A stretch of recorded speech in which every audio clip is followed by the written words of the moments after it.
Islamic video পেতে চ্যানেলটাকে subscribe করে রাখেন। তো চলুন আজকের বয়ানটা খুব মনোযোগ সহকারে আমরা শুনি। ভাইয়েরা আমার, বলতেছিলাম আমার আল্লাহ রাব্বুল আলামিন তার নাম থেকে কেউ যদি আল্লাহ সরাইয়া দেয় তাহলে আল্লাহর নাম তাকে লিল্লাহ, আল্লাহ সেই নামের পরিচয় দিতেছেন। পড়ুন আমার সঙ্গে, যাদের তিলাওয়াত জানা আছে, লিল্লাহি মা ফিস সামাওয়াতি ওয়া মা ফিল আরদ। বলো সুবহানাল্লাহ। আকাশ আর জমিনে যা কিছু আছে সব কিছু আল্লাহর জন্য। সুবহানাল্লাহ, বলেন সুবহানাল্লাহ। সব কিছু কার? এই আকাশে যা কিছু আছে কার? জমিনে যা কিছু আছে কার? সমুদ্রের পানির তলদেশে যা কিছু আছে কার? জমিনের নিচে যা কিছু আছে সবই কিছুর মালিক কে? ভাইয়েরা আমার, আল্লাহ রাব্বুল আলামিন তার প্রমাণ দিলেন। তার থেকে যদি আরেকটা নাম সরাইয়া দেওয়া হয় তাহলে তাকে লাহু, আমার আল্লাহ বলছেন বান্দারে তোমরা দেখো আমার আল্লাহ থেকে আরেকটা নাম সরাইলে কোনো অসুবিধা নাই। লাহু মাকালিদুস সামাওয়াতি ওয়াল আরদ। বলো আল্লাহু আকবার। আল্লাহর নামের কোনো অর্থ বদলিছে? কথা বলবেন, বদলিছে? আবার আল্লাহ রাব্বুল আলামিন তার কালাম কোরআনের মধ্যে দেখাই দিতেছেন আরেকটা নাম যদি সরাইয়া দেওয়া হয় তাহলে তাকে হু। কোনটা? আওয়াজ করে বলেন কোনটা? হুয়াল্লাহুল্লাযী লা ইলাহা ইল্লা হু। বলো সুবহানাল্লাহ। আল্লাহ রাব্বুল আলামিন দেখাইয়া দেন আমি আল্লাহ, সেই আল্লাহ। আমার নামকে ভেঙ্গে ভেঙ্গে টুকরা টুকরা যদি করা হয় আল্লাহর নামের কোনো অর্থের পরিবর্তন হয় না। সুবহানাল্লাহ। এর জন্য মুমিনের জন্য দুনিয়ায় সবচাইতে যে শব্দটা মুমিনের পছন্দনীয়, সবচেয়ে বেশি যে শব্দ মুমিনের জবান দিয়ে বাইর হয় সেই শব্দটা হলো আল্লাহ। বলো সুবহানাল্লাহ। যার কারণে সারা পৃথিবী জুড়ে একটা সমীক্ষা চালানি হলো পৃথিবীর মানুষের মুখ দিয়ে কোন শব্দটা সবচেয়ে বেশি বাইর হয়। সমীক্ষা চালানির পরে যে সমীক্ষা রিপোর্ট আসলো সেই রিপোর্টের মধ্যে দেখা যায় পৃথিবীর মানুষের জবান দিয়ে সবচাইতে বেশি যে শব্দ বাইর হয় সেই শব্দ হলো আল্লাহ। বলো সুবহানাল্লাহ। 2 নম্বরে পৃথিবীর মানুষের জবান দিয়ে যে শব্দটা সবচেয়ে বেশি উচ্চারিত হয় আল্লাহর পরে সেই শব্দ হলো মুহাম্মাদুর রাসূলুল্লাহ সাল্লাল্লাহু আলাইহি ওয়াসাল্লাম। বলো সুবহানাল্লাহ। কিন্তু কিছু মুসলমান আছে যার জবান দিয়ে সারা দিনেও একবারও আল্লাহ শব্দ বাইর হয় না। আসেনি না? না, কথা বলেন। মানুষের এই মুমিন যারা আল্লাহ বিশ্বাস করে যারা, তাদের মুখ দিয়ে যাতে সারাদিনে রাত্রিরে সবচেয়ে বেশি আল্লাহ শব্দ বাইর হয় এর জন্য সিস্টেম বানাইয়া দিয়েছেন কে? আওয়াজ করে বলেন কে? যখন তোমরা মুসলমানেরা মুমিনেরা যে জায়গায় তোমরা থাকবে সেখানে থাকবে আমি আল্লাহর ঘর। কার ঘর? আল্লাহর ঘর থেকে যখন আওয়াজ দেওয়া হবে রোজ 5 বার, প্রথমেই তোমাদের কানে পৌঁছাইয়া দেওয়া হবে আল্লাহু আকবার, আল্লাহু আকবার। বলো সুবহানাল্লাহ। আওয়াজ যখন কানে পৌঁছবে কিছু পড়া লাগে? জি, কথা বলেন। কিছু পড়া লাগে? মুয়াজ্জিন যখন বলবে আল্লাহু আকবার, আল্লাহু আকবার, মুয়াজ্জিনের কথা শেষ হওয়া মাত্র তোমাদের জবান দিয়ে যেন বাইর হয় আল্লাহু আকবার, আল্লাহু আকবার। জবাব দেন, আজানের জবাব দেন। ভাইরা আমার, যখন ওই মুয়াজ্জিন নামাজ শুরু করার জন্য আবার আওয়াজ দিবে আল্লাহু আকবার, আল্লাহু আকবার, তখনও তোমরা জবান দিয়ে আস্তে আস্তে বলো আল্লাহু আকবার, আল্লাহু আকবার। তোমাদের রব আল্লাহর সামনে রোজ 5 বার গিয়ে হাজির হও। কয়বার? আওয়াজ করে বলেন কয়বার? মুমিন যারা, মুসলমান যারা, তাদের জন্য রোজ 5 বার আল্লাহর সামনে হাজির হওয়া ওয়াজিব না ফরজ না সুন্নাত? আওয়াজ করে বলেন।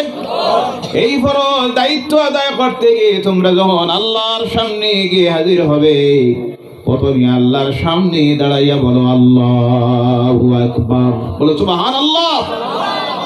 আল্লাহর কুদরতের কদমে মাথা যখন নত করবে, বান্দারা বান্দিরা তোমাদের মুখ দিয়ে যেন আবারও বাইর হয় আল্লাহু আকবার, বলো সুবহানাল্লাহ।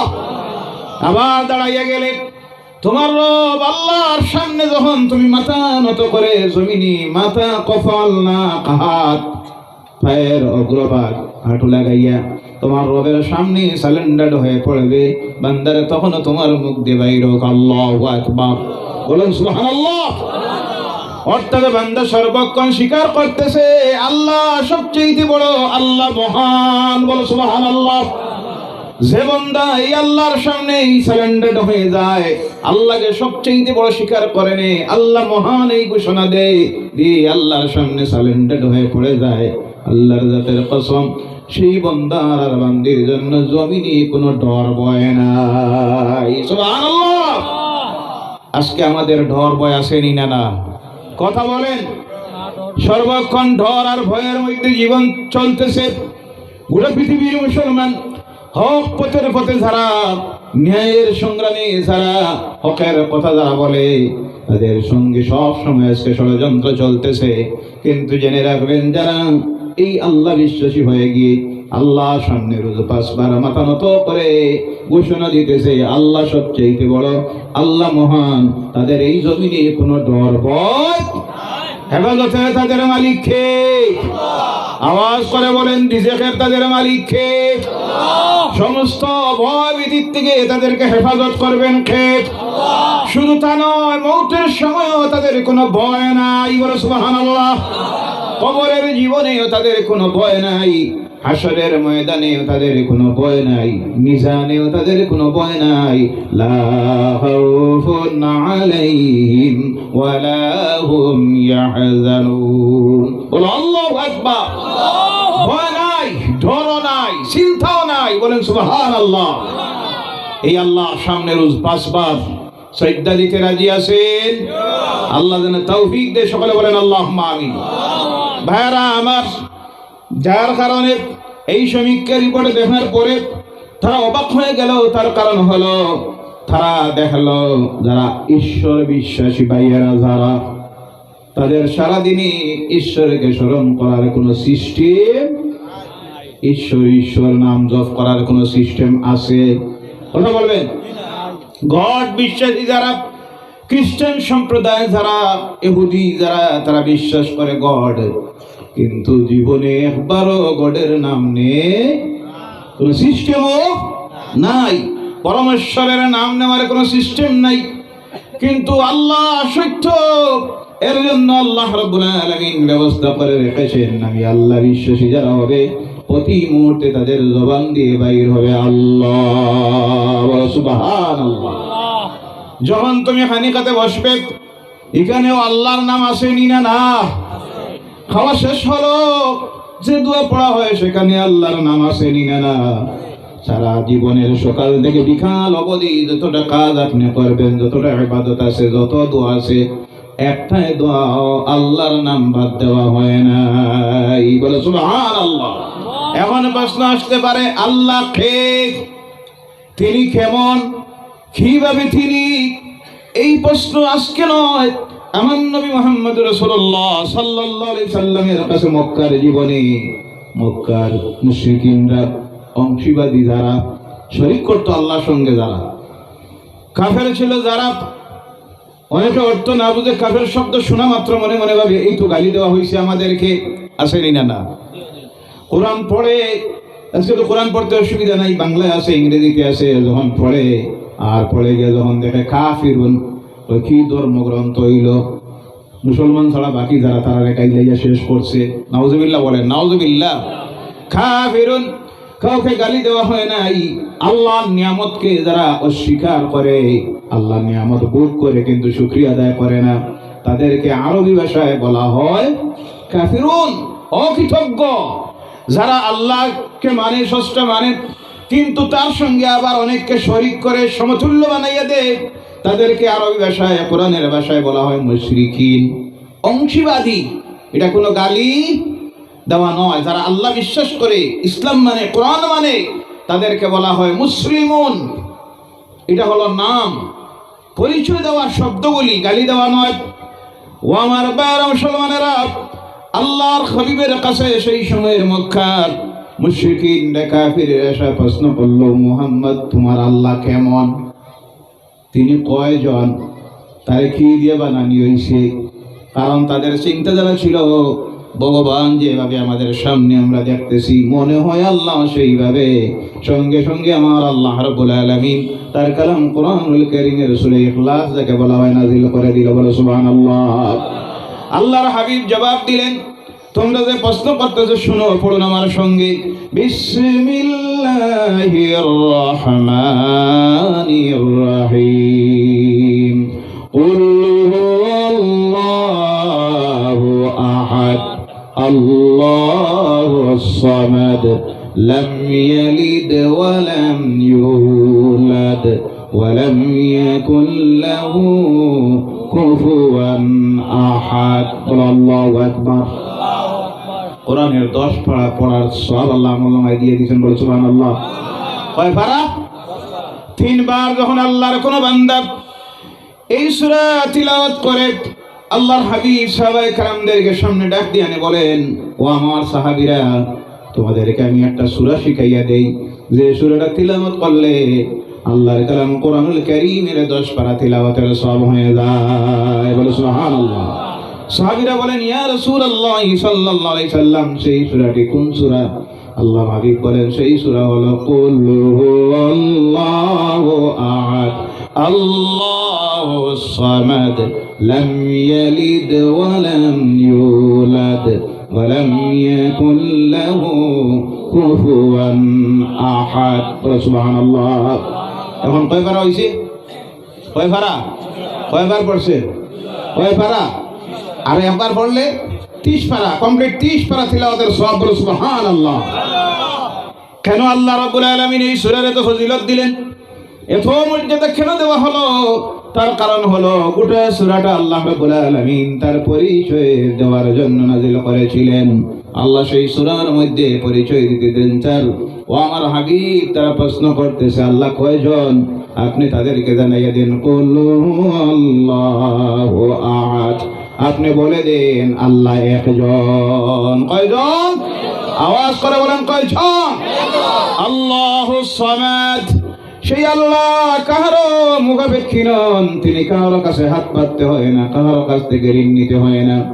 তার যখন যা কিছু করার প্রয়োজন হয় সঙ্গে সঙ্গে তিনি বলেন কুন ফায়াকুন। বলে সুবহানাল্লাহ। হয়ে যা বলা মাত্র হয়ে যায়, এর নাম হলো আল্লাহ। বলে সুবহানাল্লাহ। তারা আপনার কাছে প্রশ্ন করতেছে, সেই আল্লাহ যিনি, তার বংশ পরিচয়টা কি, কার ছেলে তিনি, কার আওলাদ তিনি, ওনার মায়ের নাম কি, বাবার নাম কি? আল্লাহ আর ভগবান ঈশ্বর গণের মধ্যে ডিফারেন্স হলো, ভগবান যারা হয় তাদের মা বাপ থাকেনি না। কথা বলেন। ঈশ্বর যাদেরকে উপাধি দেওয়া হয় তাদের মা বাবাও থাকে, পরমেশ্বর যাদেরকে উপাধি দেওয়া হয় তাদেরও মা বাপ থাকে। কিন্তু আল্লাহ যিনি, আল্লাহ রাব্বুল আলামিন বলছেন, ও আমার হাবিব তুমি তাদেরকে জানাইয়া দাও, লাম ইয়ালিদ ওয়া লাম ইউলাদ, আল্লাহ তিনি যাকে কেউ জন্ম দেয় নাই আর তিনি কাউকে জন্ম দেয় নাই। বলে সুবহানাল্লাহ। অর্থাৎ আল্লাহর মাও নাই, বাবাও নাই। না আছেন? যদি থাকতো তাহলে আল্লাহ তার মা বাপের সম্মান করা লাগতো নি না, ইজ্জত দেওয়া লাগতো নি না। তিনি বড় হইতেন না মা বাপ বড় হইতো? কে বড় হইতো? তিনি বড় হতে তার ক্ষমতা, সর্বশক্তিমান হওয়ার ক্ষমতা থাকতো না। আবার আল্লাহ বলছেন, আমি আল্লাহ সেই আল্লাহ যে আল্লাহর কোনো আওলাদ নাই, আমি কাউকে জন্ম দেই। যদি সেই সিস্টেম থাকতো তাহলে এ আল্লাহ মারা যাওয়ার বাদে আল্লাহর যে ছেলে থাকতো সে দাবি করতো আমিও। নাউজুবিল্লাহ বললেন না? এই আল্লাহ এর সিলসিলা থাকতো নি না, বাপের ভয়ের দরবার লাগতো নি না। জি, রাজ পরিবারে যে লাগে না, বাপ যখন বুড়া হয়ে যায় রাজা, ছেলে তখন জোর করি বাবার ক্ষমতার থেকে সরাইয়া দিয়া হয়, এখন থেকে আমি রাজ দরবারের অধিকারী। সেইভাবে আল্লাহ এ নিয়ে লড়াই লাগতো নি না। ভাইয়ারা আমার, এর জন্য আল্লাহ রাব্বুল আলামিন বলছেন, সেই আল্লাহ রাব্বুল আলামিনের কোনো আওলাদ নাই, বিবিও নাই, বাচ্চাও নাই, ছেলেও নাই, মেয়েও নাই, কিন্তু এই পৃথিবীতে কিছু মানুষ আছে যারা আল্লাহ বিশ্বাস করে আবার আল্লাহর সঙ্গে শরীক বানাইয়া দেয়। যেমন খ্রিস্টান সম্প্রদায়, আহলে কিতাব যাদেরকে বলা হতো, আল্লাহর নবীরা যখন চলে গেলেন, মুসা আলাইহিস সালাম চলে গেলেন, ঈসা আলাইহিস সালাম চলে গেলেন, তাদের অনুসারী যারা ছিল তারা তাদের মন গড়া বানাইয়া দিল। তারা দাবি করা শুরু করলো এই আল্লাহ যিনি, তার স্ত্রী আছেন যার নাম হলো মরিয়ম, নাউজুবিল্লাহ বললেন না, ওনার মেয়েরা আছে যারা হলো জান্নাতের হুর, বলেন নাউজুবিল্লাহ, ওনার ছেলেরাও আছে যারা হলো ফেরেশতা, নাউজুবিল্লাহ নাই। আমার আল্লাহ রাব্বুল আলামিন এরপরে আয়াতে দুনিয়ার মানুষকে জানাইয়া দিতেছেন, লাম ইয়ালিদ ওয়া লাম ইউলাদ ওয়া লাম ইয়াকুল লাহু কুফুয়ান আহাদ। এই আল্লাহর সমতুল্য সমকক্ষ কেউ নাই, বলো সুবহানাল্লাহ। আল্লাহর সমান কেউ আছে? বলেন কেউ আছে? এর জন্য আমার ভাইয়েরা এই সূরাটা বেশি করে তিলাওয়াত করবেন। আল্লাহর হাবিবের কাছে এই সূরা যত মানুষ বেশি করে তিলাওয়াত করে ঈমান মজবুত হয়, বলে সুবহানাল্লাহ। হাদিস শরীফের মধ্যে আসতেছে, আল্লাহ রাসূল সাল্লাল্লাহু আলাইহি সাল্লাম বলেন, আল্লাহর কোন বান্দা যদি সকাল সন্ধ্যায়, সকাল বিকাল এই সূরাটা একবার তিলাওয়াত করে, আল্লাহ দুনিয়ার কুফরিয়ত থেকে, নিফাক থেকে, শিরকিয়ত থেকে তার ঈমানের হেফাজত করেন, বলে সুবহানাল্লাহ। আল্লাহর হাবিব সাল্লাল্লাহু আলাইহি সাল্লাম বলেন, আল্লাহর কোন বান্দা বান্দি যদি তিনটা সূরা সকাল অথবা বিকাল, সকাল বিকাল অথবা প্রত্যেকটা ফরজ নামাজের পরে যদি তিনবার করে তিলাওয়াত করে, কয়বার? একটা হলো সূরা ইখলাস, কুল হুয়াল্লাহু আহাদ, মনে থাকবো, কুল আউযু বিরাব্বিল ফালাক, কুল আউযু বিরাব্বিন নাস। এই তিনটা সূরা যদি তিলাওয়াত করে, দুনিয়ার সমস্ত বালা মুসিবত থেকে, সমস্ত রোগ থেকে আল্লাহ তার বান্দা বান্দিকে হেফাজত করে নিবে, বলে সুবহানাল্লাহ। আর হাদিস শরীফের মধ্যে আসতেছে, আল্লাহ রাসূল সাল্লাল্লাহু আলাইহি সাল্লাম বলেন, আল্লাহর কোন বান্দা যখন বিছানায় রাত্রিতে যাবে, যাওয়ার পরে যখন এই তিনটা সূরা তিলাওয়াত করবে, কয়টা সূরা নাম মনে আছে? এই তিনটা সূরা যখন তিলাওয়াত করবে, তিলাওয়াত করে যখন ঘুমিয়ে যাবে, ঘুম থেকে বান্দা সকালে ওঠার আগ পর্যন্ত তার জান, মাল, ইজ্জত, আবরু সব কিছুর হেফাজতের জিম্মা আল্লাহ রাব্বুল আলামিন হয়ে যায়, বলে সুবহানাল্লাহ। এর জন্য আল্লাহ রাসূলের অভ্যাস ছিল, প্রত্যেক ওয়াক্তের ফরজ নামাজের পর আল্লাহ রাসূল সাল্লাল্লাহু আলাইহি সাল্লাম এই তিনটা সূরা তিলাওয়াত করতেন, কয়টা? তাছাড়াও আজ থেকে আমল করবেন, আল্লাহ রাসূল সাল্লাল্লাহু আলাইহি ওয়াসাল্লাম ফজরের যখন 2 রাকাত সুন্নত নামাজ পড়তেন, কয় রাকাত? প্রতিদিন সেই সুন্নত নামাজে প্রথম রাকাতে আল্লাহ রাসূল তিলাওয়াত করতেন, কুল ইয়া আইয়ুহাল কাফিরুন। আর 2 নম্বর রাকাতে আল্লাহ রাসূল তিলাওয়াত করতেন, কুল হুয়াল্লাহু আহাদ। আমল করবেন, এই সুন্নতের উপর আজ থেকে আমল করবেন। ভাইরা আমার, একজন সাহাবীর উপরে অভিযোগ দেওয়া হলো, ইমাম বানাইয়া দিলেন আল্লাহ রাসূল সাল্লাল্লাহু আলাইহি সাল্লাম। তিনি যখনই নামাজে দাঁড়ান, দাঁড়ানির পরে এই সূরাটা বেশি বেশি করে তিলাওয়াত করেন। অভিযোগ দেওয়া হলো, ইয়া রাসূলুল্লাহ সাল্লাল্লাহু আলাইহি সাল্লাম, উনি যখন নামাজ পড়ান প্রতি ওয়াক্তে তিনি এই সূরাটা তিলাওয়াত করেন। আল্লাহ রাসূল ডাক দিলেন ওনাকে, এনে জিজ্ঞাসা করলেন, কথাটা কি সত্য? তিনি বললেন, অবশ্যই। ইয়া রাসূলুল্লাহ সাল্লাল্লাহু আলাইহি সাল্লাম, এই সূরাটা পড়তে আমার যেন মজা লাগে, আর কোন সূরা এত মজা লাগে না, বলে সুবহানাল্লাহ। এই সূরাটাকে আমি ভালোবাসি, সুবহানাল্লাহ বললেন না? আল্লাহ রাসূল সাল্লাল্লাহু আলাইহি সাল্লাম বলেন, আল্লাহর জাতের কসম, কিয়ামতের দিন এই সূরা তোমাকে আল্লাহর জান্নাতে নিয়ে যাবে, সুবহানাল্লাহ, সুবহানাল্লাহ। ভাইরা আমার, এখানে আল্লাহ রাব্বুল আলামিন তার পরিচয় দিলেন, আবার আল্লাহ তার পরিচয় দিতেছেন কোরআনুল কারীমের বিভিন্ন জায়গার মধ্যে। আর একটা আয়াতের মধ্যে, কোরআনুল কারীমের সবচেয়ে নাম্বার যে আয়াতটা হলো, যে আয়াতের নাম হলো আয়াতুল কুদসি। জানা আছে? সবার জানা আছে? এক সময় ছিল প্রত্যেকটা মুসলমান নরনারীদের সেই আয়াতটা মুখস্থ ছিল, বলেন আলহামদুলিল্লাহ। এখন নাই। শতকরা যুব সমাজ যারা, নতুন প্রজন্ম যারা আসতেছে, আপনি যদি এরারে সূরাত দূরের কথা নাম বলার পরে যদি জিজ্ঞাসা করেন এটা কোনটা, জবাব দিব মোবাইলে সার্চ করে দেখা লাগবে, কারণ এখন তো প্রত্যেকটার উত্তর হইল মোবাইল। কোনটা পড়াও, কোনটার ভিতরে পড়া, কোনটায় মোবাইলে ঢুকছে।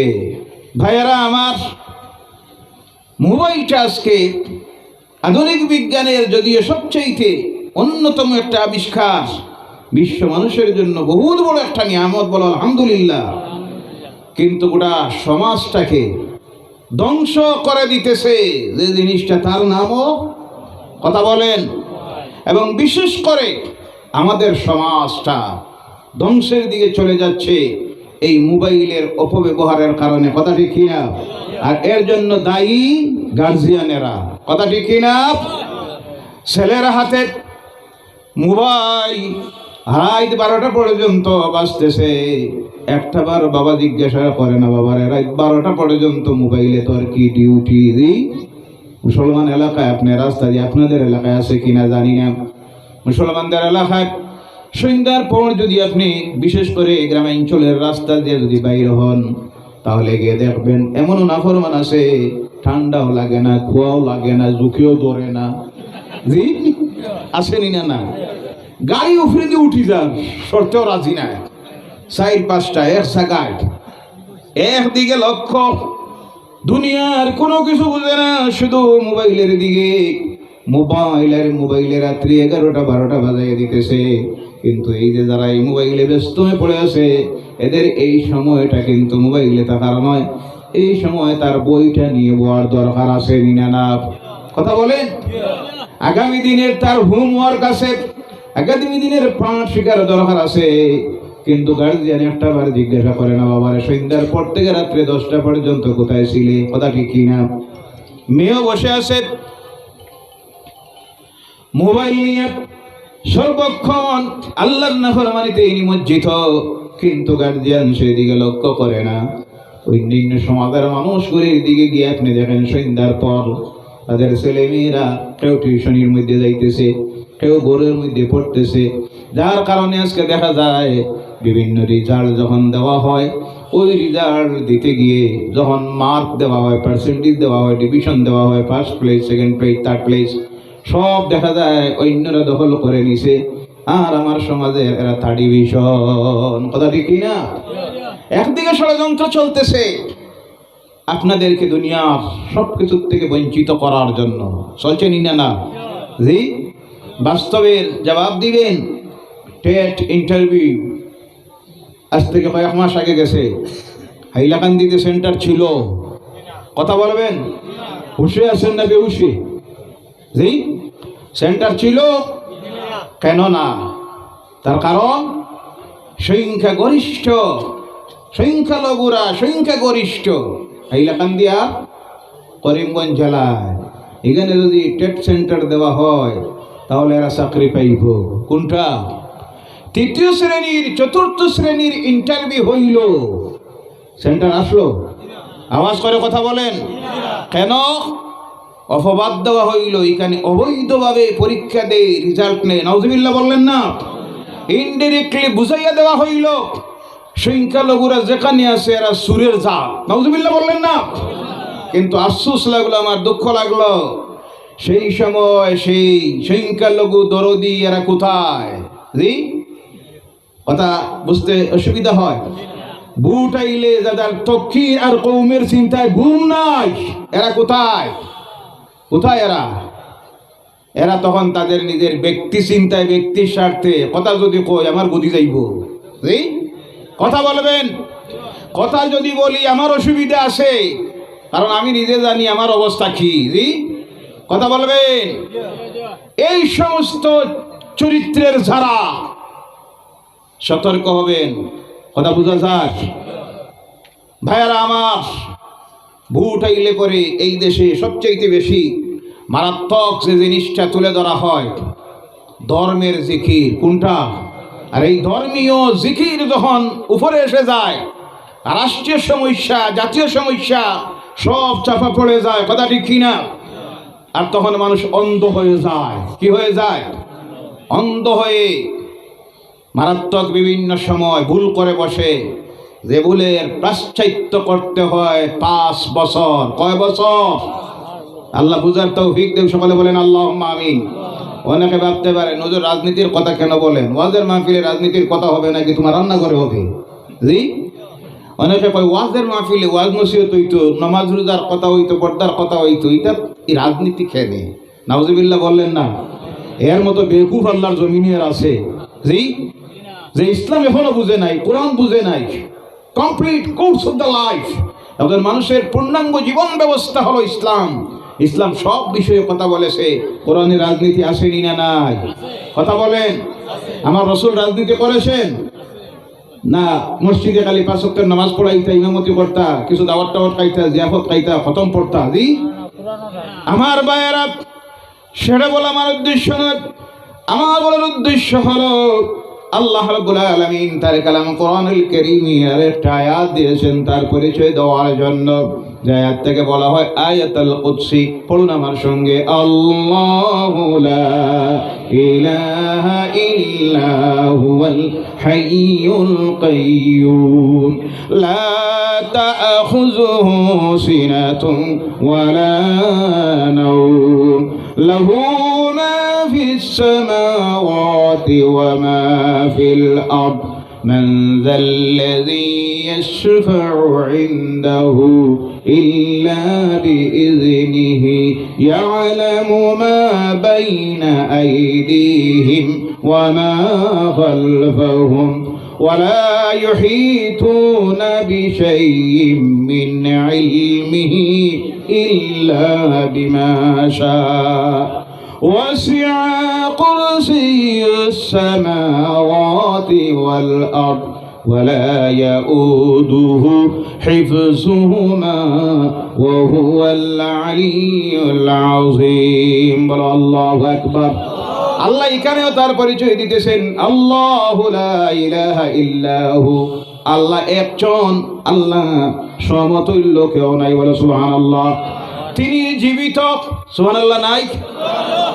তিনি সর্বশক্তিমান, তিনি জীবিত, তিনি সব ক্ষমতার অধিকারী। এবং সেই আল্লাহ রাব্বুল আলামিন তিনি যার গুম নাই, গুমের বাপটাও পর্যন্ত নাই, বলে সুবহানাল্লাহ। ভাইরা আমার, এখন প্রশ্ন আসতে পারে আল্লাহকে আমরা কেন দেখি না? আল্লাহ দেখলে তো আমাদের বিশ্বাসটা আরো দৃঢ় হইত। আল্লাহ সেই কথার জবাব দিতেছেন লা তুদরিকুল আবসার। তোমাদের এই চোখ দিয়ে আমি আল্লাহকে মুহাইয়া করা, দেখা কোনো সময় সম্ভব না, বলে সুবহানাল্লাহ। ওয়া হুয়া ইউদরিকুল আবসার, তিনি তোমাদের সবকে দেখতেছেন, বলে সুবহানাল্লাহ। আল্লাহ দেখতেছেন নিনে না? কথা বলেন, আমরা এখানে যে বসে আছি দেখতেছেন কে? আমাদের থেকে কেমন দূরে? জি, কেমন দূরে? আমাদের শহরে না আরশ আজিমে? আল্লাহ রাব্বুল আলামিন সেই কথা দুনিয়ার মানুষকে জানিয়ে দিতেছেন, ও দুনিয়ার মানুষেরা, তোমাদের এই যে গর্দনার রোগ, যেটা শাসি রোগ যাকে বলা হয়, তার চাইতে আমি আল্লাহ তোমাদের নিকটে, বলে সুবহানাল্লাহ।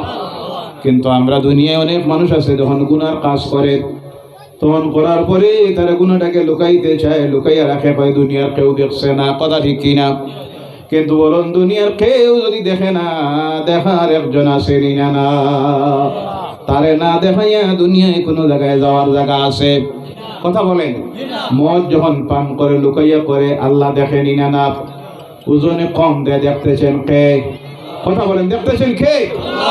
গভীর রাত্রিতে তাহাজ্জুদে পড়ে আই ঠেলে, এলাম তো কি আছে না? জি, দেখতেছেন কে? পরনিন্দা করতেছে, চুরি করতেছে, ডাকাতি করতেছে, জিনা করতেছে, যা কিছু করতেছে সব দেখতেছেন কে? জবাব দিতে হবে কার কাছে? ও আমার ভাইরা, এই আল্লাহ রাব্বুল আলামিন কেন ঘুমায় না? হযরত মূসা আলাইহিস সালাম আল্লাহর কাছে প্রশ্ন করেন, আয় আল্লাহ, এমন একজন নবী ছিলেন, প্রত্যেকটা বিষয়ে যা মনের মধ্যে প্রশ্ন জাগতো সঙ্গে সঙ্গে আল্লাহকে তিনি প্রশ্ন করতেন। একদিন প্রশ্ন করলেন, আল্লাহ তুমি কি ঘুমাও? আল্লাহ বললেন, মূসা রে, আমি ঘুমাই না। তিনি আবার প্রশ্ন করেন, আল্লাহ ঘুমাইলে হয় কি, অসুবিধা কি? মানে পতার পরে প্রশ্নের পর প্রশ্ন করতেন। একদিন আল্লাহকে প্রশ্ন করে বসলেন, মারাত্মক প্রশ্ন করলেন, আল্লাহ তুমি আল্লাহ না হইয়া আমি যদি আল্লাহ হইতাম আর তুমি বন্দা হইতা, অসুবিধা হইতো কি? নাউজুবিল্লাহ বলেন, নাউজুবিল্লাহ। এটা কিন্তু ভুল না। তিনি প্রশ্ন করতে করতে এইভাবে অনেক প্রশ্ন আল্লাহকে করতেন। আল্লাহকে বলতেন, বলেন আল্লাহ আমি যদি আল্লাহ হইতাম আর তুমি যদি বন্ধা হইতা, অসুবিধাটা কি? আল্লাহ বলেন মুসারে, এটা তো মারাত্মক প্রশ্ন।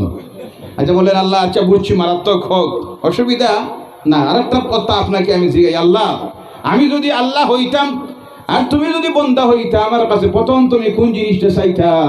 আল্লাহ বলেন মুসারে, তুমি যদি আল্লাহ হইতাই আর আমি যদি বন্ধা হইতাম, প্রথম তোমার কাছে আমি চাইতাম সুস্থতার জিন্দেগি। সুবহানাল্লাহ। কোনটা? সুস্থতার জিন্দেগি। তাতে বোঝা যায় দুনিয়ার জীবনে সবচেয়ে বড় নিয়ামত হলো সুস্থতার জিন্দেগি, সুস্থ থাকা। কথা ঠিক কিনা? ও আমার ভাইরা, এর জন্য আল্লাহ যাদেরকে সুস্থতার জিন্দেগি দিয়েছে, আল্লাহ শুকরিয়া আদায় করো। কারণ না করুক আল্লাহ, একদিন এমন কোন অসুস্থতা তোমাকে দিয়ে দিতে পারে, 5 ওয়াক্তের নামাজ পড়া সম্ভব হবে, জামাতে যাওয়া সম্ভব। এর জন্য মুসা আলাইহিস সালাম আল্লাহর কাছে যখন প্রশ্ন করলেন, আয় আল্লাহ তুমি কেন ঘুমাও না? আল্লাহ বললেন মুসারে, আজকের উত্তর দিব না, আগামী কাল। কোন দিন? আগামী কাল। প্রতিদিন ওনার অভ্যাস ছিল দুপুরের সময় তুর সাইনা, যে পাহাড় আজকে মিশরে, সেই পাহাড়ের মধ্যে গিয়ে তিনি দাঁড়াইতেন আর আল্লাহর সঙ্গে কথা বলতেন। যা বলার সরাসরি কথা বলতেন, আল্লাহ উত্তর দিত। কিন্তু আল্লাহ দেখা সম্ভব হয় নাই। অনেকের মনের মধ্যে প্রশ্ন আসে, আল্লাহ যদি সরাসরি মানুষের সঙ্গে কথা বলতো, তাহলে দুনিয়ার মানুষ আল্লাহর নাফরমানি করতো না। কিন্তু এটা সম্ভব নয়, কারণ দুনিয়ার মানুষ তাদের ওই মানবীয় কান দিয়া আল্লাহর কথা শ্রবণ করা সম্ভব, বুঝাও, শোনার জন্য আল্লাহ পাক যাদেরকে পাওয়ার ক্ষমতা দিয়েছিল এই দুনিয়ায়, তারা হলেন আল্লাহর নবীরা। বলো সুবহানাল্লাহ। আল্লাহর নবীদেরকে আল্লাহ ক্ষমতা দিয়েছিল, পাওয়ার দিয়েছিল। কিন্তু এরপরও আল্লাহ নবীদের সঙ্গে সরাসরি কথা বলতেন না। কথা বলার জন্য আল্লাহ মাধ্যম বানিয়ে দিয়েছিলেন তিনি হলেন হযরতে জিবরাইল আলাইহিস সালাম। কোন নবী? কোন ফেরেশতা? হযরতে জিবরাইল। কিন্তু মুসা আলাইহিস সালাম যা বলার সরাসরি আল্লাহকে প্রশ্ন করতেন, আল্লাহ উত্তর দিত, আওয়াজ তিনি শুনতেন, কিন্তু আল্লাহ দেখেন নাই। কারণ আল্লাহ রাব্বুল আলামিন এই কথা আগে জানাইয়ে দিয়েছেন, মুসারে আমি আল্লাহ দেখা কোনো সময় সম্ভব নয়। তিনি যখন আল্লাহকে বলেছিলেন রব্বি আরিনি, আল্লাহ তাকে ক্লিয়ার জানাইয়ে দিয়েছিল লান তারানি, মুসারে কখনো আমি আল্লাহকে দেখা সম্ভব হবে। এবার প্রশ্ন করলেন, আল্লাহ বলল চলে যাও। আগামী করলো, আসলে পরে তার জবাব দিব। এর আগে তোমাকে আমি একটা আমল করার দায়িত্ব দিতেছি। তুমি আজকে তোমার বাড়িতে যাবে, আর যাওয়ার পরে রাত্রি যখন হবে, তুমি 2 হাতের মধ্যে 2টা গ্লাস নিও। কি নিও? 2টা গ্লাস। আর 2 গ্লাসের মধ্যে পানি নিয়ে 2 হাতের মধ্যে নিয়ে তুমি দাঁড়াইয়া থাকিও সব পর্যন্ত। কোন সময়?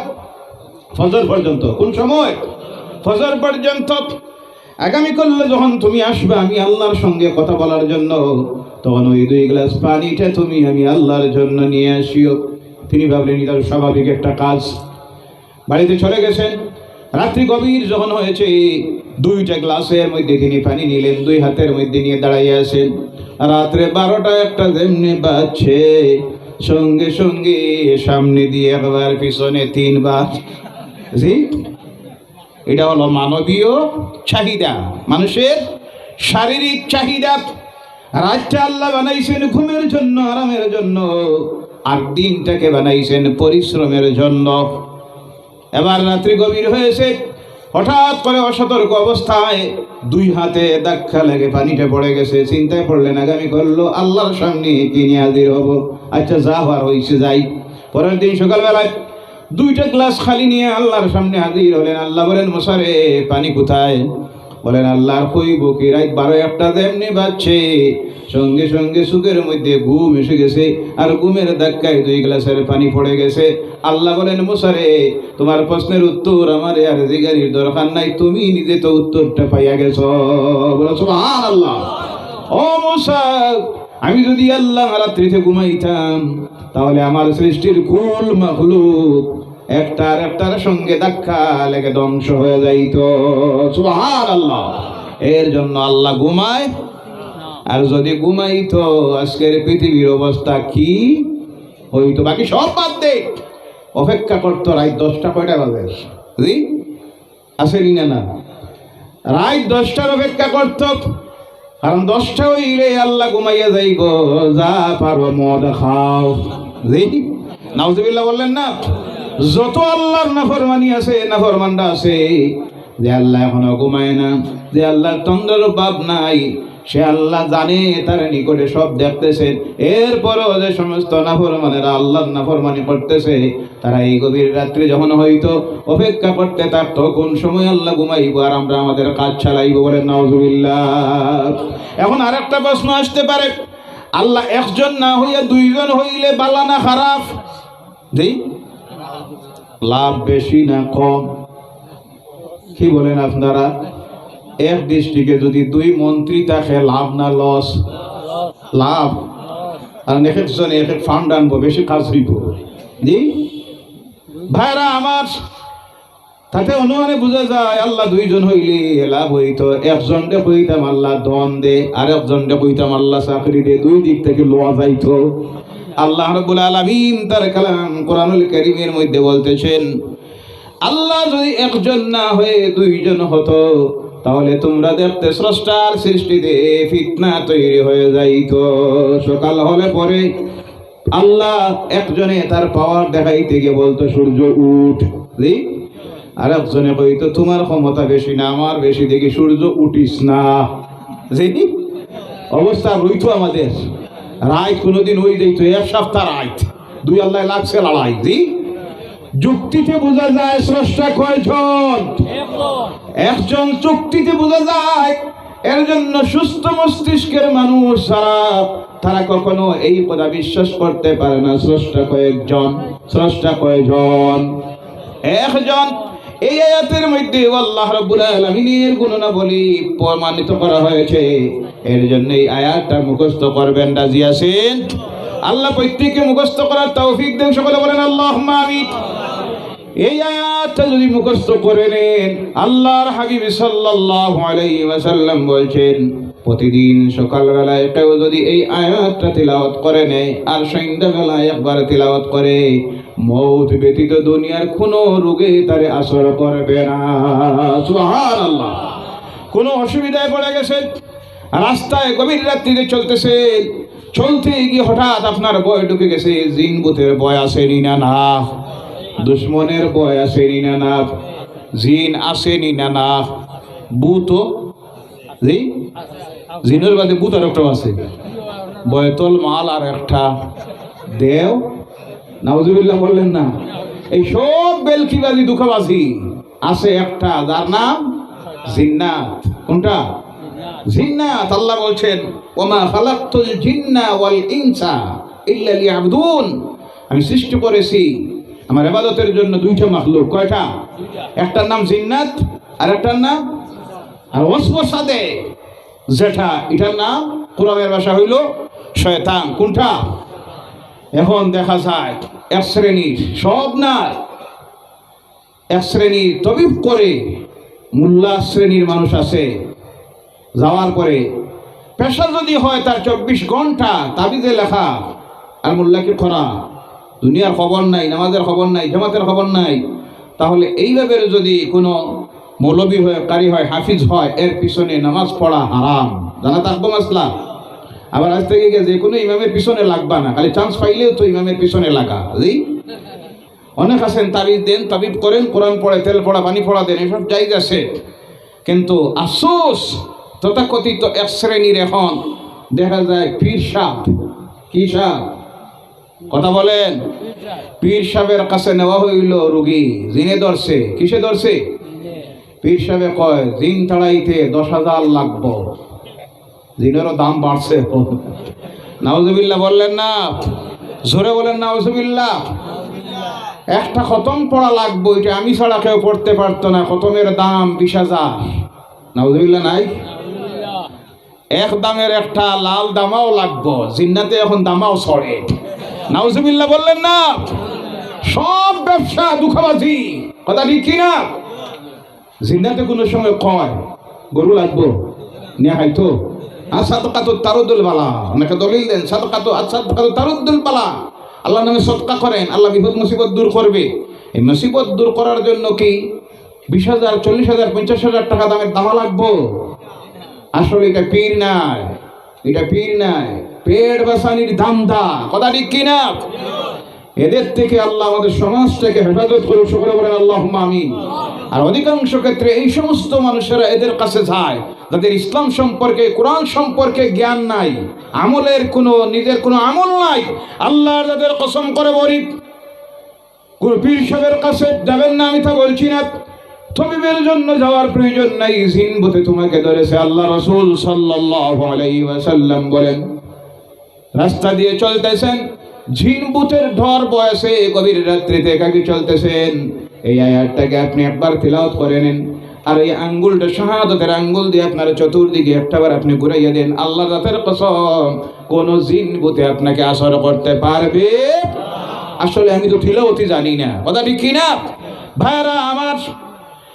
যত বড় জাদু করা হোক, আপনাকে বান মারা হয়ে গেছে। সহিহ হাদিস শুনাইতেছি, আল্লাহ রাসূল সাল্লাল্লাহু আলাইহি সাল্লাম বলছেন, সূরা কুল ইয়া আইয়ুহাল কাফিরুন মনে থাকবে, সূরা কুল হুয়াল্লাহু আহাদ, কুল আউযু বিরাব্বিল ফালাক, কুল আউযু বিরাব্বিন নাস, এই সূরাগুলি তিলাওয়াত করে আপনি পানির মধ্যে ফু দেন, আর এই পানিটা খেয়ে নেন, কোনো জাদু আর আসর করবে। বলেন সুবহানাল্লাহ। আল্লাহ রাসূলকে জাদু করা হলো, এই দুই সূরা তখন নাজিল হলো, সূরা নাস, সূরা ফালাক।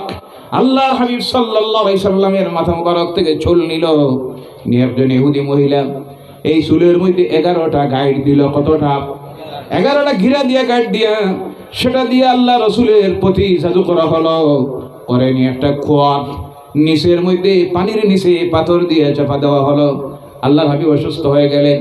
এখন প্রশ্ন আসতে পারে, আল্লাহ রাসূলকে অসুস্থ হতেন, উম্মতকে শিক্ষা দেওয়ার জন্য, মেডিসিন শিখাইয়া দেওয়ার জন্য আল্লাহ রাসূল অসুস্থ হতেন, আর মেডিসিন কি আল্লাহ তাও শিখাইয়া দিত। বলে সুবহানাল্লাহ। 7 দিন হয়ে গেল আল্লাহ রাসূল অসুস্থ, জাদুর আসরে। এই সময় হযরত জিবরাইল আলাইহিস সালাম আল্লাহর হাবিবের কাছে এসে গেলেন 2টা সূরা নিয়ে, যে সূরার নাম হলো সূরা ফালাক, সূরা নাস। এসে আল্লাহ রাসূলকে তিলাওয়াত করে শুনাইলেন, আর খবর দিলেন, ইয়া রাসূলুল্লাহ সাল্লাল্লাহু আলাইহি সাল্লাম, ও মুকুর নিচে চুল আছে আপনার মাথা মুবারকের, তার মধ্যে গিরে দেওয়া হয়েছে 11টা। কতটা? এই 2 সূরায় আছে 11টা আয়াত। কতটা আয়াত? 11টা আয়াত। সেই সুলুকটি আপনি উঠাই আনেন। সাহাবায়ে কেরামদেরকে আল্লাহ রাসূল নির্দেশ দিলেন, কুয়ার নিচে গিয়ে নামলেন। একটা বিরাট পাথর সরানি হয়, দেখা যায় এর নিচে সেই চুল উঠাই আনা হয়। জিবরাইল আলাইহিস সালাম আল্লাহ রাসূলকে শিখাইয়া দিলেন, একটা আয়াত আপনি তিলাওয়াত করেন, আর একটা গিরার মধ্যে, গাইঠের মধ্যে ফুঁক দেন, দিয়ে 11টা গাইট যখন খোলা হবে, 11টা আয়াত পড়ে ফুঁক দিবেন, সঙ্গে সঙ্গে গোটা জাদু টুনা সব শেষ। সুবহানাল্লাহ। এখন আর লাগবো 20,000, জি 10,000, 40,000 দামের দামাক। নাউজুবিল্লাহ। বলেন নাউজুবিল্লাহ। আপনি নিজে তাবিব করুন, আল্লাহর কালামের উপর আমল করুন। সেই আয়াত সম্পর্কে বলতেছিলাম, আমার আল্লাহ রাব্বুল আলামিন সেই আয়াতটা নাযিল করলেন।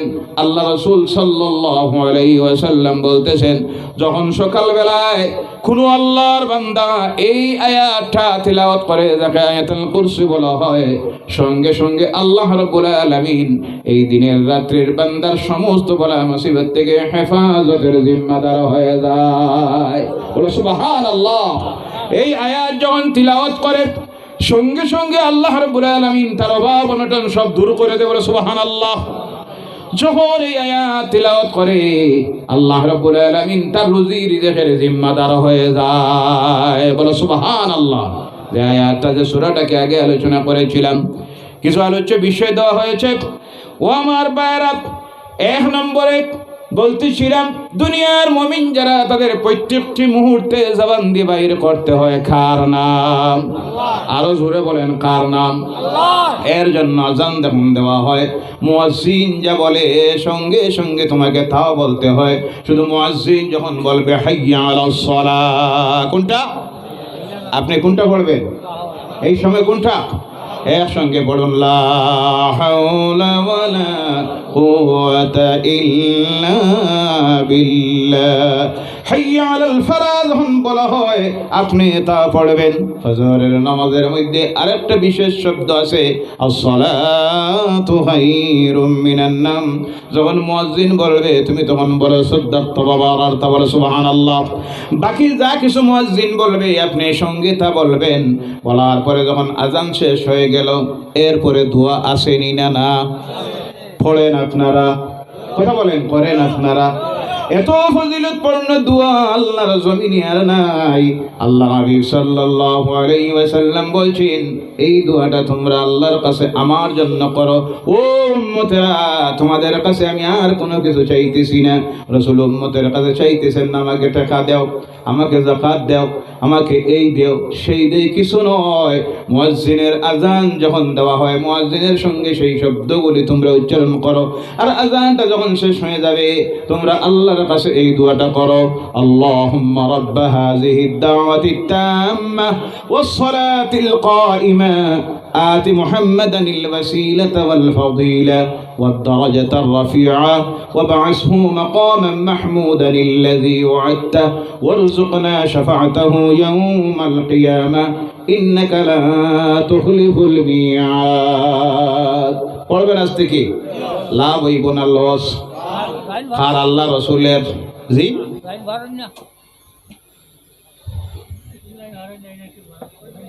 যেন পারইন না বউরে জিগাই জানি শিখাই দিবে যদি জানা থাকে। আর যদি জানা থাকে না মসজিদের ইমাম সাহেবের দিকেইবা। কারে দিকেইবা? মসজিদের ইমাম সাহেবের কাছে শিখবা। অনেক মেয়ে লোকের জানা থাকে না। আচ্ছা, আর একটা কথা এখানে যে মনে রাখবেন, আমরা অনেক সময় ভাবি এই আজানের জবাবটা শুধু দিতে হয় পুরুষেরা, মহিলারা দেওয়া লাগেনি না। পুরুষেরা যেমনি দেয় মহিলারা ঘরেও সেইভাবে এই দোয়াটা পড়বে, এই জবাবগুলি দিবে আস্তে করে। দোয়া যেভাবে পুরুষেরা পড়বে মা বোনেরা আপনারা পড়বেন। আল্লাহ রাসূল সাল্লাল্লাহু আলাইহি সাল্লাম বলছেন এই দোয়াটা যখন তোমরা করবে আল্লাহ তো এমনি ওয়াদা দিয়েছে আমাকে দান করবে কিয়ামতের দিন মাকামে মাহমুদ, বলো সুবহানাল্লাহ। লাভটা হবে খার, আওয়াজ করে বলেন খার। দোয়াটা যখন তোমরা করবে আল্লাহ রাসূল বলছেন ওয়াজাবাত লাহু শাফাআতি, তোমাদের জন্য কিয়ামতের কঠিন ময়দানে সুপারিশ করা আমি মুহাম্মদ রাসূলুল্লাহর জন্য ওয়াজিব হয়ে যাবে, বলে সুবহানাল্লাহ। এবার বলুন কিয়ামতের দিন আল্লাহ রাসূলের শাফায়াত ছাড়া কোনো উম্মত আল্লাহর জান্নাতে যাওয়া সম্ভব? সারা জীবন নামাজ পড়তেছি, এই নামাজ কবুল হয়েছে না হয়েছে কোনো গ্যারান্টি আছে? রোজা রাখলাম কবুল হয়েছে কিনা তার কোনো গ্যারান্টি নাই। দান খয়রাত করতেছি তাও কবুল হইতেও পারে নাও হতে পারে। কিন্তু এই দোয়া যখন করে নিবেন আল্লাহ রাসূল সাল্লাল্লাহু আলাইহি সাল্লাম বলছেন সঙ্গে সঙ্গে কিয়ামতের দিন তোমার সুপারিশ করা আল্লাহ রাসূল বলছেন আমার জন্য ওয়াজিব হয়ে যাবে, বলে সুবহানাল্লাহ। কোনো ইবাদত আল্লাহর দরবারে গ্রহণযোগ্য হলো না সেই দিন মহা মুসিবতের ঘাটে আপনি যখন পড়ে গেলেন, সেই দিন তোমার ছেলেও কোনো সাহায্য করতে পারবে, তোমার মেয়েও পারবে না, স্ত্রীও পারবে না, মাও না, বাপ না। ইয়াউমা ইয়াফিরুল মারউ মিন আখিহি ওয়া উম্মিহি ওয়া আবিহি ওয়া সাহিবাতিহি ওয়া বানিহি। সেই দিন তোমার থেকে পৃথক হয়ে যাবে তোমার বাপ, তোমার স্ত্রী, তোমার মা। একটা গুনার জন্য যদি হাসরের ময়দানে কোনো আল্লাহর বান্দা বান্দি আটকে যায়, হাদিস শরীফে আসতেছে আল্লাহ বলবেন বান্দারে যা, অবকাশ দিলাম, সময় দিলাম, অবকাশ দিলাম, একটা নেকি খুঁজাইয়া আনলে পরে আমি আল্লাহ তোরে ছেড়ে দিব। বান্দা এবার গোটা হাসরের ময়দান জুড়ে ঘুরবে, ঘুরতে ঘুরতে গিয়ে আল্লাহ, হাদিস শরীফের মধ্যে আসতেছে হঠাৎ করে মায়ের সঙ্গে সাক্ষাৎ হয়ে গেল, বলবে ও মা, মা বুঝতেছেন কোন মা? যে মা জন্ম দিয়েছেন, এই মা সেই মা। দুনিয়ায় 5 টাকার জন্য অসুবিধায় পড়লে দুনিয়ার কেউ না দিলে একটা জায়গা আছে পাওয়ার, আসেনি না? সেই জায়গা কোনটা? কোনো কিছু নাই, স্কুলে যাওয়ার সময় 10 টাকার দরকার, আব্বাকে বললেন, আব্বা বলল গতকাল দিয়েছি 100 টাকা, আজকে আর নাই। ভাইয়ের কাছে বললেন, ভাইও বলে নাই। মার কাছে গিয়ে বলল, মা খুঁজায়, সারা গোড় জুড়ে খুঁজায়, মুরগি বেশিয়ে রাখছেনি, ডিম বেশিয়ে রাখছেনি, 10 টাকা যদিও না থাকে মার কলিজায় সহ্য করে না, আমার বাচ্চাটা কি হবে, খালি হাতে স্কুলে যাইব। প্রতিবেশীর কারোর কাছ থেকে গিয়ে 10 টাকা খরচ করে এনে দেয়, দিয়ে বলে বাবারে দা। কিন্তু সেই কঠিন আসরের ময়দানে এই মায়ের সামনে গিয়ে যখন বলবে, ও মা আমি একটা নেকির জন্য টেপে গেছি, মা তুমি যদি একটা নেকি দেও আজকেই আমি ছুটে যাব আল্লাহর দরবারে, তখন সেই মায়ের জবান দিয়ে বাইর হবে, কে তুমি, তোমাকে আমি চিনি না, সরে যাও আমার সামনের থেকে। এই ময়দানে প্রত্যেকের একটাই চিন্তা, নাফসি নাফসি। কোনটা? নাফসি নাফসি। সেই ময়দানে আল্লাহ রাসূল সাল্লাল্লাহু আলাইহি ওয়াসাল্লাম শাফায়াত করবেন। হাদিস শরীফের মধ্যে আসতেছে, সমস্ত আল্লাহ রাসূল সিজদায় যখন পড়ে যাবেন, নবীর প্রকৃত উম্মতেরা যখন জান্নাতে চলে যাবেন, জাহান্নামে যারা চলে গেছে, আল্লাহ রাব্বুল আলামিন তার হাবিবকে বলবেন, ও আমার হাবিব, তোমার উম্মত যারা এখানে আছে তাদেরকে তুমি জান্নাত থেকে জাহান্নাম থেকে বাইর করে নেও। হাজার হাজার বছর তখন চলে গেছে, জাহান্নাম থেকে বাইর করতে থাকবেন। সর্বশেষে আল্লাহ রাসূল আল্লাহর কাছে আরজ করবেন, আয় আল্লাহ, আমার সেই গুনাহগার উম্মতগুলি যারা জমিনে আমার জন্য মাকামে মাহমুদের জন্য তোমার কাছে দোয়া করেছিল, আয় আল্লাহ আজকে তারা জাহান্নামে থাকবে আর আমি তোমার জান্নাতে যাব, সেটা সম্ভব হবে না। বলো সুবহানাল্লাহ। আল্লাহ তখন পারমিশন দিবেন, ও আমার হাবিব, তোমার সেই উম্মতগুলি খারা যারা আযানের পরে এই দোয়াটা পড়তো, আল্লাহর হাবিবের জন্য দোয়া করতো, আল্লাহর হাবিব তাদেরকে সুপারিশ করে জান্নাত জাহান্নাম থেকে বাইরে করে জান্নাতে নিয়ে যাবেন। বলেন সুবহানাল্লাহ। ও আমার ভাইরা, আর একটা আমল এখানে লেখা হয়েছে, সেই আমলটা হলো কবরের জিয়ারত। কবর জিয়ারত করেন আপনারা?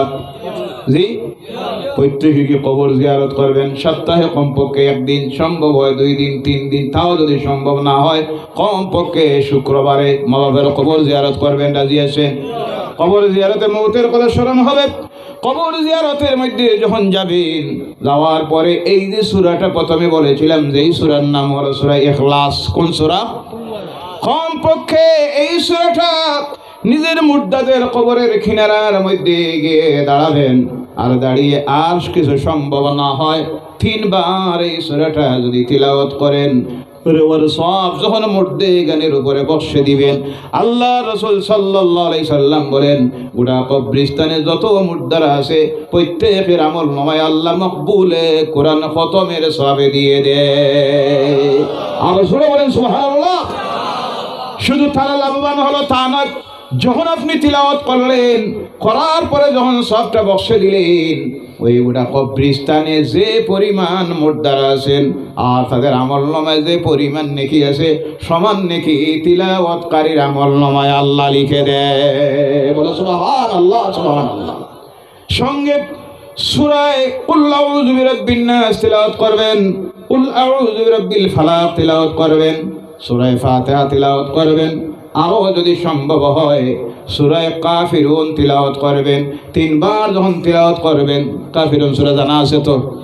জি, কুল ইয়া আইয়ুহাল কাফিরুন যখন 10 বার তিলাওয়াত করবেন, আল্লাহ আপনার আমলনামায় এবং তিলাওয়াত করে যাদেরকে সওয়াব বক্সে দিতেছেন, তাদের আমলনামায় আল্লাহ কোরআন খতমের সওয়াব লিখে দিবে। বলো সুবহানাল্লাহ।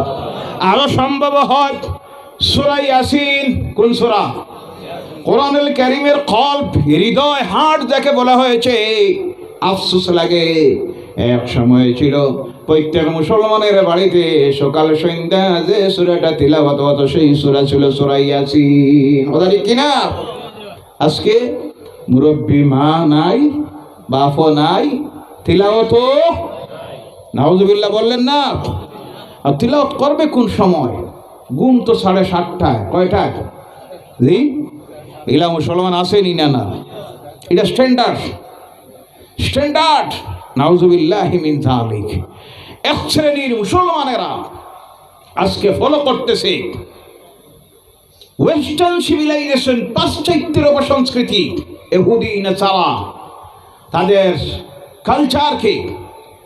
আর আমার দেশের কিছু সংখ্যক মুসলমান যারা শুধু দুনিয়ার শিক্ষায় শিক্ষিত, ইসলামের জ্ঞান নাই, কোরআনের জ্ঞান নাই, হাদিসের জ্ঞান নাই, না থাকার কারণে শুধু নামদারি মুসলমান যারা ভাবে মুসলমানই হইল শুক্রবারে 2 রাকাত। কয় রাকাত? এলা আসেনি না না? জি 2 রাকাত। নাউজুবিল্লাহ বললেন না? রমজান মাস আইলে কয়েকটা রোজা তেরাবি পড়লেও না পড়লেও হয়। আর এখন তো নয়া মাসলাও বার হইতেছে 8 রাকাত। নাউজুবিল্লাহ নাই? কয় রাকাত? আরো 2-4 বছর গেলে একবারে নাই হয়ে যাইতে পারে। জি মাসলা বাইর হইতেছে না? নাউজুবিল্লাহি মিন যালিক। আলামতে কিয়ামত। আল্লাহ রাসূল সাল্লাল্লাহু আলাইহি সাল্লাম বলছেন, কোন ইলম থাকবে না কোরআন হাদিসের, ফতোয়া দিবে, মাসলা দিবে। জাহিলেরা আলিমের বেশ ধারণ করবে। চলছেনই না না? কথা বলেন, চলছেনই না না? ভুল মাসলা দিবে, ফতোয়া দিবে, সে নিজে গুমরাহ হবে, জাতিকে গুমরাহির দিকে নিবে। নেওয়া চলছেনই না না? কোনদিন শুনছেন তেরাবির নামাজ 8 রাকাত? জি ইসলাম আসার হয়ে গেছে 1450 বছর। কত বছর? আল্লাহ রসুলের সাহাবীরা জামাত তারাবির নামাজ পড়েছেন 20 রাকাত। কত রাকাত? এখনো হারামাইনি শরীফাইনি মক্কাতুল মুকাররমায় মদিনাতুল মুনাওয়ারায় রমজান মাসে তারাবির নামাজ পড়া হয়। কয় রাকাত? আওয়াজ করে বলেন, কয় রাকাত? এরাও জানে না যেখানে ইসলাম আইছে, কোরআন আইছে, এরাও জানে না। জানে এখন আমার বাড়ির দ্বারের আহলে হাদিসেরা। কারা? তারা এখন বেশি জ্ঞানের অধিকারী হয়েছে। সেটা আলামতে কিয়ামত। আল্লাহ রাসূল বলছেন, নতুন নতুন দল তৈরি করবে, মাসলা তৈরি করবে, তোমার বাপ দাদা 14 গোষ্ঠী যা শুনে নাই এইভাবে মাসলা বাইর করবে, সে গুমরাহির দিকে যাবে, জাতিকে গুমরাহির দিকে নিবে। এটা চলছেনই না না? অনেকে আবার বলে, হুজুর আপনারা কি বুঝবা, এরা ভালো ভালো এডুকেটেড, MA পাস, ডাক্তার। জি মেডিকেল কলেজে তাফসীর কয়টা পড়ানি হয়? কথা বলেন না? কয়টা? হাদিস কয়টা? ফিকহ শাস্ত্র কয়টা? একটাও নাই। ইঞ্জিনিয়ার সাহেব, কোন সাহেব? এটা কম শিক্ষিত না? আপনারা কি বুঝোই না বুঝিয়ে কি কইতেছে? ইঞ্জিনিয়ার সাহেব, ইঞ্জিনিয়ারিং কলেজে তাফসীর কয়টা পড়ানি হয়? 5টা। কথা বলেন। হাদিস কয়টা? ফিকহ কয়টা? উসুল কয়টা? আদব কয়টা? বালাগত কয়টা? ইলমুস সিগা, ইলমুস সারফ, ইলমুন নহব একটাও নাই। আল্লাহর জাতের কসম, কোরআনের একটা আয়াত যদি শুদ্ধ তর্জমা করা তার 14 গোষ্ঠীর ক্ষমতা হইতো, এও দাঁড়াইয়া এখন ফতোয়া দেয় তারাবির নামাজ 8 রাকাত। কয় রাকাত? কয় তাফসীরে পাইছি। ডাক দেন আপনি তাফসীরটা আনবো বাংলা একটা তাফসীর। কোনটা? বাংলা তাফসীর সংক্ষিপ্তভাবে থাকে, বিস্তারিতভাবে কোরআনের তাফসীর বিস্তারিতভাবে আরবি ছাড়া অন্য ভাষায় করা সম্ভব হয় না। এটা দিয়া আজকে দলিল দিয়ে গুমরাহির দিকে মানুষকে নিতেছে। তো আমি বলতেছিলাম ভাইরা আমার, সেই সময় একটা সময় আসবে, আল্লাহ রাসূল সাল্লাল্লাহু আলাইহি ওয়াসাল্লাম সতর্ক করে দিয়ে গেছেন, যেই সময়টা আজকে পৃথিবীতে দেখা যাচ্ছে। প্রত্যেকটা আল্লাহ রাসূল যেসব আলামতে কিয়ামতের কথা বলে গেছেন, কিয়ামতের আলামত হলো 2 প্রকার। কয় প্রকার? একটা হলো আলামতে সুগরা, একটা হলো কুবরা। ছোট ছোট আলামত যে আল্লাহ রাসূল বলে গেছেন, সব আল্লাহর জমিনে এখন শুরু হয়ে গেছে। আলামতে কুবরা বড় বড় যেগুলি একেবারে কিয়ামতের নিকটবর্তী সময়ে পৃথিবীতে আসবে, তা শুধু বাকি রয়ে গেছে। আল্লাহ রাসূল বলতেছেন, একটা সময় আসবে কিয়ামতের আলামত হবে, তোমরা দেখবে মানুষ মদ পান করবে, প্রকাশ্যে মদ চলবে। চলেননি না না? জি আজ থেকে তো কয়েকদিন আগে দেখছেন, এখন যে কোনো শপিং মলে গেলে মদের দোকান পাওয়া যাইব। জি বাকি আর রয়েছে যে কোনো শহরে 10টা করে মদের দোকান হইতো। দেশ উন্নতির দিকে যা। কোন দিকে? মানে মদ খাইয়া ঠাল হইয়া ভূতো। সুস্থ মস্তিষ্কের থাকলে ব্রেইনে চিন্তা আইব, বেকারত্বের চিন্তা। কোনটা? কোনটা? বেকারত্বের চিন্তা। দ্রব্যমূল্য বৃদ্ধি কোথায় গেছে, দেশের অর্থনীতি কোথায় গেছে, এইসব চিন্তা যাতে ব্রেইনে না আইতে পারে, বেশি করে মদের দোকান খুলে দে, এবার খাও কার ঠাল থাকো। জি নাউজুবিল্লাহ বললেন না? মানুষের ব্রেইনকে বাস্তব সমস্যা থেকে ডাইভার্ট করে দেওয়ার জন্য কিছু ইস্যু আজকে খাড়া করা হচ্ছে, যার মধ্যে 1 নম্বরে হলো ইসলাম বিদ্বেষী কিছু কথা। কথা ঠিক কিনা? কোরআনের বিরুদ্ধে কিছু কথা, মসজিদ মাদ্রাসার বিরুদ্ধে ষড়যন্ত্র, যারা করতেছে তারা খুব ভালো জানে এই দেশ থেকে একটা মুসলমান বাংলাদেশে খেদানি সম্ভব, পাকিস্তানে যাওয়াও মারাও সম্ভব নয়। বলেন সুবহানাল্লাহ।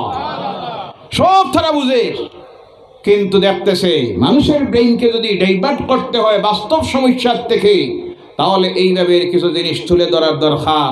আর ধরতে গিয়ে দেখতেছে বাকি যারা, এরা তো আমরা সব এক, কথা ঠিক কিনা? এদেরকে যদি টার্গেট করা হয় তাহলে লাভ হইল, এরাও থাকবো, যাইতো না, সব হইব। আর আমাদের আসল উদ্দেশ্য যেটা ক্ষমতায় যাওয়া, ক্ষমতায় টিকে থাকা, তাও হয়ে যাবে। এই দেশে যা কিছু চলতেছে সব কিছুর একটাই মাত্র টার্গেট, ক্ষমতায় যাওয়া আর ক্ষমতায় টিকে থাকা, কথা ঠিক কিনা? ভাইরা আমার, এর জন্য আমি বলতেছিলাম এই যে মত প্রকাশ্যে চলবে, আল্লাহ রাসূল বলছেন যার বাস্তবতা আপনারা দেখতেছেন, জমিন থেকে ইলম উঠে যাবে, জ্ঞান উঠে যাবে। জ্ঞান বলতে এখানে বিশেষ করে বোঝানো হয়েছে ধর্মীয় জ্ঞান। কোন জ্ঞান? ধর্মীয় জ্ঞান উঠানির ষড়যন্ত্র চলতেছে। এক নম্বরে ধর্মীয় জ্ঞান উঠানির জন্য সরকারি মাদ্রাসা বন্ধ করা হলো। জ্ঞান উঠছে না বাড়ছে? কথা বলেন। বেসরকারি মাদ্রাসার বিরুদ্ধে ষড়যন্ত্র চলছে, মানে এগুলি দিয়ে ধর্মীয় জ্ঞান বন্ধ করে দেওয়ার জন্য। কারণ ধর্মীয় জ্ঞান যতদিন জমিনে থাকবে, ধর্মের জ্ঞান মানুষ অর্জন করবে, এই মানুষগুলির চরিত্র ঠিক থাকবে, ভালো মানুষ হবে, মানুষ খারাপের দিকে যাবে না, ভালোর দিকে যাবে। এর জন্য এই মানুষকে আল্লাহর নাফরমানির দিকে নিতে হলে, কিয়ামত তাড়াতাড়ি আনতে হলে ধর্মীয় জ্ঞান বঞ্চিত করতে হবে, যা আল্লাহ রাব্বুল আলামিন এই জমিনের মধ্যে বাস্তবে দেখাইয়া দিতেছেন। মানুষ মা বাপের নাফরমানি করবে কার? কথা বলেন, কার? চলছে না? না, গান বাজনা প্রকাশ্যে চলবে, এটাকে হারাম ভাববে না, মানুষ হালালের মতো করবে। ও আমার ভাইয়েরা, আজকে প্রকাশ্যে প্রতিটি ঘরে ঘরে গান চলছে না? না, প্রত্যেকটা ধর্মাবলম্বী বলুন, হিন্দু বলুন, বৌদ্ধ বলুন, জৈন বলুন, খ্রিস্টান বলুন, তারা তো এখানে হালালও নাই, হারামও নাই, গুনাহও নাই, নেকি নাই। কিন্তু যাদের ধর্মে কোনটা হালাল কোনটা হারাম সব বলে দিছে। যারা হলো মুসলমান, যাদের ধর্ম হলো ইসলাম, ও মুসলমানের ঘরে আজকে দিবা রাত্রি গান চলতেছে, বলো নাউজুবিল্লাহ। এটা হলো আলামতে কিয়ামত। কোনটা? আলামতে কিয়ামত। এমন শ্রেণীর নেতৃস্থানীয় মানুষগুলি তৈরি হবে, যারা নেতা হবে ওইগুলি বাঘের চাইতে হিংস্র হবে। কার কথা? আল্লাহ রাসূলের কথা। কার কথা? এমন নেতা আসেনি না? না, কথা বলেন। অসহায় মানুষগুলি দাঁড়াইয়া দেখতেছে, নিরপরাধ মানুষগুলি চোখের সামনে আল্লাহর কালামের খেদমতের ঘর বুলডোজার দিয়ে ভেঙ্গে জমিনে মিটাইয়া দেওয়া হচ্ছে, কিন্তু অসহায় মানুষগুলি দূরে দাঁড়াইয়া চোখের পানি ছাড়তেছে। তা ছাড়া করার ক্ষমতা এইভাবে জালিমেরাও তৈরি হইছে না? না, আওয়াজ করে বলেন, আসেনি না? না। আল্লাহ রাসূল বলছেন আলামতে কিয়ামত, এইভাবে জালেম শাসকেরা জমিনে বিভিন্ন জায়গায় প্রতিষ্ঠিত হবে, এত হিংস্র হবে, তাদের কর্মচারী যারা হবে শ্রীগালের চাইতে ধূর্ত হবে। আসেনি না? না। ধরার জন্য পিছনে লাগানি হয় অ্যান্টি কারাপশন গ্রুপ, যখন লাগানি হয়, এখন টেবিল খুলিয়া মাঝে আমার এক বন্ধু গেল এক জায়গায়, হাতে না হাতে দিলে অসুবিধা আছে, টেবিল খুলিয়া আপনি রাখি দেখুয়া। জি নাউজুবিল্লাহ। কোনটা? কোনটা? টেবিল খুলিয়া ডয়ার খুলিয়া কোনটা রাখতো? ঘুষ হাতে লইলে অসুবিধা, আল্লাহর ডরে বয়ে নয়, সিসি ক্যামেরায় ধরা পড়বো। এর জন্য আপনি ডয়ারে খুলে রাখি দেন। কোনোটা আছে হয় এখন না, পার্সোনালি বাড়িতে দেখা করবা। জি পার্সোনালি বাড়িতে দেখা করবা, এখানে অফিসে দিলে না জানি কোনটায় কোন দিকে যদি ভিডিও রেকর্ডিং করে চাকরি যাইব। গতকাল দেখছি একটা গাড়ে ধরে পুলিশ নিয়ে ঢুকাইতেছে। জি আচ্ছা, যাই হোক ভাইরা আমার, আলামতে কিয়ামত আল্লাহ রাসূল সাল্লাল্লাহু আলাইহি সাল্লাম বলছেন মা বাবার সঙ্গে গোলাম বান্দির মতো ব্যবহার করবে। চলছে না? না। এমন সময় আসবে যে সময় নিজের মা বাবার সঙ্গে গোলাম বান্দির মতো ব্যবহার করবে, দয়া মায়া মানুষের হৃদয় থেকে উঠে যাবে। আজকে মানুষের হৃদয় থেকে দয়া মায়ার কিভাবে বিদায় হয়েছে বাস্তব আপনারা দেখতেছেন। একটা মা যখন বাচ্চা জন্ম দেয়, একটা কুকুর যদি বাচ্চা জন্ম দেয়, তার বাচ্চার সঙ্গে মায়া আসেনি না? না। একটা কুকুরের সামনের থেকে তার বাচ্চা যদি কেউ নিতে চায়, ওই কুকুরটাও তার জান ধরে দেয় বাচ্চাকে বাঁচানোর জন্য। কিন্তু আজকে মানুষের হৃদয় থেকে দয়া মায়া কতটুকু বিদায় হয়েছে। আল্লাহর নাফরমানিতে মানুষ যাওয়ার কারণে যে মা গর্ভে 10 মাস বাচ্চাটা রাখছে, কি কষ্ট করে জন্ম দিল, জন্ম দেওয়ার পরে পলিথিনের খেরি বিঘে ঢুকাইয়া রাস্তার কিনারায় সাড়ে দিতেছে। বলো নাউজুবিল্লাহ। চলছে নিনা না হাইলাকান্দিতে নাই, জি সব জায়গায় মানুষের হৃদয় থেকে দয়া মায়ার বিদায় হয়ে গেছে মানুষ আল্লাহর নাফরমানিতে যাওয়ার কারণে। এর জন্য হাদিস শরীফে আসতেছে, মানুষ যখন একটা গুনার কাজ করে সঙ্গে সঙ্গে তার দিল মুর্দা হয়ে যায়, কলবের উপরে স্পট পড়ে যায়, তখন এই মানুষ আর একটা গুনার কাজ করতে তার অসুবিধা হয় নাই। জেনা করেছে, এই বাচ্চাটাকে লুকানির জন্য আর একটা গুনার দিকে গেছে, যেটা হলো মার্ডার। কোনটা? অর্থাৎ গুনাহ করে যখন মানুষ আরেকটা গুনার দিকে যায়, মানুষের হৃদয় থেকে দয়া মায়ার বিদায় হয়ে গিয়ে আজ মানুষ জন্তু জানোয়ারের চাইতেও নিকৃষ্ট হয়ে গেছে। কথা ঠিক কিনা? এটা হলো আলামতে কিয়ামত। কোনটা? ও আমার বাইরা, সেই আলামতে কিয়ামত সম্পর্কে যদি বলতে যাই অনেক সময়ের প্রয়োজন, কিন্তু আমার বলার উদ্দেশ্য হলো যত নাফরমানি আজকে আল্লাহর জমিনের মধ্যে চলতেছে সব হলো আলামতে কিয়ামত। এবার বলুন, আমরা কি আলামতে কিয়ামতে গিয়ে কাজের মধ্যে শরীক হইব? আল্লাহ যেন এই সব আলামতের কিয়ামত নামের নাফরমানি থেকে আমাদেরকে হেফাজত করে। সকলে বলেন আল্লাহুম্মা আমিন। এই সমস্ত কিছুর থেকে আমাদেরকে যদি আমরা হেফাজত করতে হয়, আমরা প্রকৃত ঈমানদার হতে হবে, দিনদার হতে হবে, মুমিন হতে হবে। আর ওই মুমিন হওয়ার জন্য আল্লাহ রাব্বুল আলামিন কিছু বিশেষ আমলের প্রশিক্ষণ তার হাবিবের মাধ্যমে আমাদেরকে দিয়েছেন। এর মধ্যে আলোচনা শুরু করতে গিয়ে 1 নম্বরে বলেছিলাম যে আমলটা হলো প্যান্ডেলে ঢুকতে গিয়ে আপনারা বলেছেন আমরা করেছি, যার নাম হলো ওযু। কোনটা? আজ থেকে ওযু করবেন, সব সময় ওযুর অবস্থায় থাকবেন। রাজি আছেন? ওযু চলে গেছে সঙ্গে সঙ্গে ওযু করে নেন। আল্লাহ রাসূল সাল্লাল্লাহু আলাইহি সাল্লাম বলেন, যেই ব্যক্তি সব সময় ওযুর অবস্থায় থাকে, যখন সেই ব্যক্তিটা মারা যাবে কিয়ামতের দিন আল্লাহ পাক তাকে শহীদের মর্যাদা দান করবে। বলে সুবহানাল্লাহ। যে ব্যক্তি সব সময় ওযুর অবস্থায় থাকে, একবার ওযু চলে গেছে, আপনি তাড়াতাড়ি ওযু করে নেন। আমরা অনেক সময় ভাবি যে এখন তো নামাজের সময় নাই, নামাজের সময় আইলে পরে ওযু করব, এটা তো নামাজের সময় করবেন। কিন্তু আমার রাসূলের সবচেয়ে বড় আমল ছিল, রাসূল কোনো সময় বেওযু অবস্থায় থাকতেন না, ওযু চলে যাওয়া মাত্র ওযু করে নিতেন। অনেকের মনের মধ্যে প্রশ্ন আসতে পারে, এমন জায়গায় আমি গেলাম যেখানে পানির ব্যবস্থা নাই, কি দিয়ে ওযু করব? কি ধর্ম আল্লাহ দিয়েছেন পানির দরকার নাই বান্দারে, যেখানে পানি নাই সেখানে আছে মাটি। সুবহানাল্লাহ নাই? তায়াম্মুমটা করে না, ওযুর পরিবর্তে তায়াম্মুম করে নাও। যখন তুমি পানি পাও সেই পানি দিয়ে তুমি ওযু করে নাও। আল্লাহর যে বান্দা সর্বক্ষণ ওযুর অবস্থায় থাকে, সেই ব্যক্তিকে শয়তান ওয়াসওয়াসা দিতে পারে। ওযু করে যখন কোনো মানুষ সঙ্গে সঙ্গে ওযু করতে গিয়ে দোয়াগুলি যখন পড়ে, তার প্রত্যেকটা অঙ্গকে আল্লাহ দুনিয়ার গুনার কাছ থেকে হেফাজত করেন। এই গুনার থেকে বাঁচার জন্য 1 নম্বরে হলো ওযু। কিন্তু আজকে আফসোস লাগে, অনেক মুসলমান আছে যেই মুসলমান সপ্তাহে ওযু করে একবার। জি, আপনাদের এলাকায় নাই না? আছে, সব জায়গায় আছে নি না? যারা এই আমলের অনুরোধ করি জোড়াতে আমার ভাইরা, আল্লাহর রাস্তে অনুরোধ রাখি, কোন সময় আমাদের কার সামনে আজরাইল এসে যাবে আমরা জানি না। যে কোনো মুহূর্তে যদি আজরাইল আপনার আমার সামনে এসে হাজির হয়ে যায়, যখন যদি আপনার ওযু না থাকে, শয়তান চলে আসবে আপনার কিনারায়। কে আসবে? শয়তান চলে আসবে। আপনার আত্মীয় স্বজনেরা চতুর্দিকে বসে বারবার আপনাকে স্মরণ করাইয়া দিতেছে, লা ইলাহা ইল্লাল্লাহু মুহাম্মাদুর রাসূলুল্লাহ। আর শয়তান কানের কিনারায় এসে বলতেছে, এটা জবান দিয়ে বাইর করিস না, করলে মহা মুসিবতে পড়ে যাবে। কিন্তু যেই ব্যক্তির ওযু অবস্থায় আজরাইল সামনে এসে হাজির হয়, সেই ব্যক্তির কিনারায় কখনো শয়তান এসে ওয়াসওয়াসা দিতে পারে। এর জন্য ঘর থেকে বাইর হবেন, ওযু করে। কি করে? রাজি আছেন? ওযু করে যে বাইর হইতো, সারাদিন কুলুফও নাই। জি আসেনি না? এই বদ আমলটা করবেন না। নাপাক অবস্থায় যদি আজরাইল আপনার কিনারায় আসে, শয়তান সেই সময় কিনারায় যদি এসে হাজির হয়ে যায়, আপনার জবান দিয়ে হতে পারে কালেমা বাইর হবে না।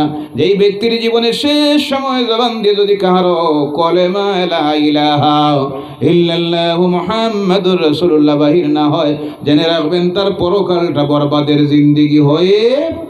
আর যার অযথা হবে, শয়তান কিনারায় আসতে পারবে না, সেই সময় আপনার কিনারায় আজরাইল যখন আসবেন, আল্লাহ রহমতের ফেরেশতারাও চতুর্দিকে দাঁড়াইয়া যাবে, আর তারাও আপনাকে পড়াইয়া দিবে লা ইলাহা ইল্লাল্লাহু মুহাম্মাদুর রাসূলুল্লাহ।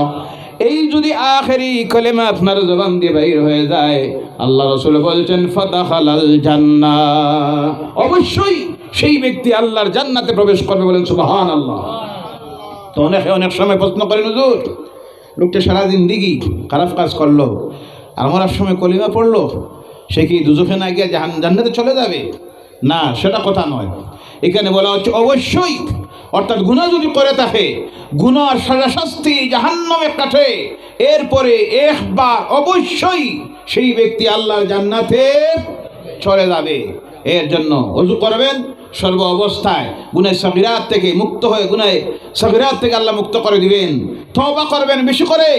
আর আল্লাহ দেওয়া আদেশ 5 ওয়াক্তের নামাজ। কয় ওয়াক্তের?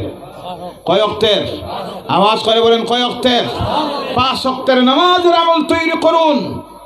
প্রতিটি পরিবারের প্রত্যেকটি মানুষ যদি 5 ওয়াক্তের নামাজি হয়ে যায়, জামাতে যদি হয়ে যায়, জামাতে নামাজের আমল তৈরি করে নেয়, ইনশাআল্লাহ, বলেন ইনশাআল্লাহ, এই পরিবারে অসুস্থতা থাকবে না, জিনভূত থাকবে না, অভাব থাকবে না। আল্লাহ তার কুদরত থেকে সব দূরীভূত করে দিবে। বলেন সুবহানাল্লাহ। অনেকে আবার অনেক সময় প্রশ্ন করে, হুজুর লোকটা সারা জিন্দেগি নামাজ পড়লো, খুব ভালো আমল ছিল, কিন্তু আজকে 2 বছর থেকে বিছনায় পড়ে আছে অসুস্থ। জি আসেনি না? আল্লাহ তার নেক বান্দাদেরকে দুনিয়ায় মৌতের আগে অসুস্থতা দেয়, মুসিবত দেয়, তাদের গুনাহ মাফ করানোর জন্য। কি করার জন্য? গুনাহ মাফ করানোর জন্য, তার দরজা বুলন্দির জন্য। আর তার নাফরমানদেরকে আল্লাহ পাক রব্বুল আলামিন অসুস্থতা দেয়, তাদেরকে শাস্তি দুনিয়ায় দেওয়ার জন্য, আখিরাতেও শাস্তি আছে। দুনিয়ার মানুষকে নিদর্শন দেখানোর জন্য যে আমি আল্লাহর নাফরমানি করলে মওতের আগে এইভাবে আমি আল্লাহ শাস্তি দেই। দুইয়ের যে অসুস্থতার মধ্যে ব্যবধান হল, নেক যারা তাদেরকে আল্লাহ অসুস্থতা দেয়, দুনিয়ায় সামান্য ভুল ত্রুটি মানুষ হিসাবে হইছে, গুনাহ কবির সগীরা কবিরা যদিও না হয়, অনেক সগীরা গুনাহ হইতে পারে করেছে আল্লাহর বান্দা। আল্লাহ চায় না তার নেক বান্দাকে আখিরাতের জীবনে কষ্ট দিবে, কবরে কষ্ট দিবে, আল্লাহ এটা চায় না। তাই আল্লাহ দুনিয়ায় সামান্য মুসিবত দিয়া, অসুস্থতা দিয়া, তার এই নেক বান্দার জীবনের গুনাহগুলি মাফ করে দিয়া নিষ্পাপ বানাই আল্লাহ কবরে নে। বলেন সুবহানাল্লাহ। এটা আবার ভুল বুঝবেন না, দেখলাম তো কত নামাজি, কত নামাজ পড়লো, আর মরার আগে দেখলাম যে পরিমাণ কষ্ট হইল। জি অনেকে এইভাবে সমালোচনা করেনি না, এটা ভুল বুঝবেন না ভাইরা আমার। এর জন্য আল্লাহর ওয়াস্তে অনুরোধ রাখি, আমরা বিশ্বাস করেছি এক আল্লাহ। কয় আল্লাহ? এই আল্লাহর সমান কেউ আছে? শরীক কেউ আছে? এই আল্লাহর সমান কাউকে বানাবেন না, শরীক করবেন না। এই সমান বানানি আর শরীক বানানির নাম হলো শিরিক বিল্লাহ। আল্লাহর সঙ্গে শরীক করা গুনার মধ্যে সবচেয়ে বড় যে গুনাহ, এই গুনার নাম হলো শিরিক। কোনটা? এই গুনাহ আল্লাহ বরদাস্ত করতে পারে না। আল্লাহর সঙ্গে কাউকে শরীক করবেন না। আমরা না জানার কারণে অনেক সময় জবান দিয়ে আমরা শিরিক করে নেই, হাত দিয়েও শিরিক করি, আমল দিয়েও শিরিক করে নেই। সকল প্রকারের শিরিকি গুনাহ থেকে আল্লাহ আমাদেরকে হেফাজত করুক। সকলে বলেন আল্লাহুম্মা আমিন। ওয়া মা আলাইনা ইল্লাল বালাগ ওয়া আখিরু দাওয়ানা আনিল হামদুলিল্লাহি রাব্বিল আলামিন। আল্লাহুম্মা সাল্লি আলা وعلى آل سيدنا ومولانا محمد زري زري اللهم